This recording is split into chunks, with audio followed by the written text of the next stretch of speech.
Hello, this is Ron Paul with your weekly update for June 15th.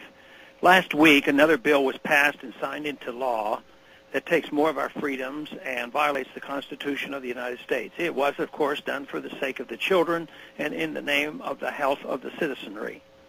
It's always the case that when your liberty is seized, it's seized for your own good, such as the condescension of Washington.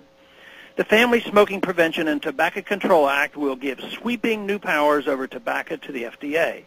It will require everyone engaged in manufacturing, preparing, compounding, or processing tobacco to register with the FDA and be subjected to FDA inspections, which is yet another violation of the Fourth Amendment.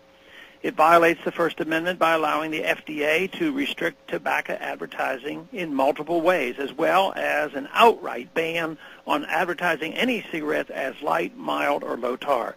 The FDA will have the power of pre-market reviews of all new tobacco products and will impose new user fees, meaning taxes, on manufacturers and importers of tobacco products. It will even regulate the amount of nicotine in cigarettes. My objections to the bill are not an endorsement of tobacco. As a physician, I understand the adverse health effects of this bad habit, and that is exactly how smoking should be treated, as a bad habit and a personal choice. The way to combat poor choices is through education and information. Other than ensuring that tobacco companies do not engage in force or fraud to market their products, the federal government needs to stay out of the health habits of free people. Regulations on children should be at the state level. Unfortunately, government is using its already overly intrusive financial and regulatory roles in health care to establish a justifiable interest in intervening in your personal lifestyle choices as well. We all need to anticipate the level of health freedom that will remain once government manages all health care in this country.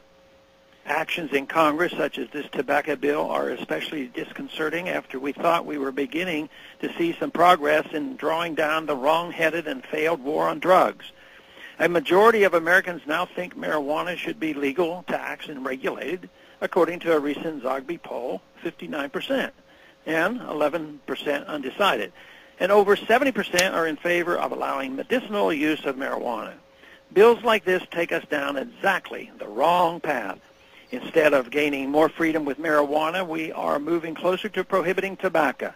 Our prisons are already bursting with nonviolent drug offenders. How long will it be before a black market in tobacco fills the prisons with nonviolent cigarette smokers?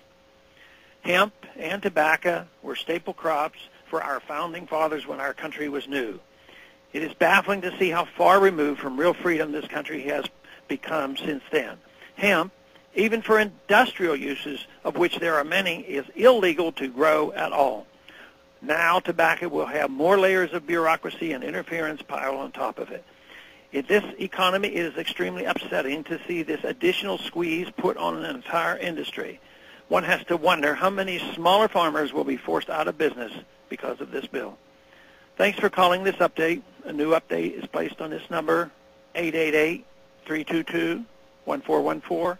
Every Monday morning, the written text of which can be found on my website, www.house.gov/Paul, under the heading Texas Straight Talk. Thanks for calling.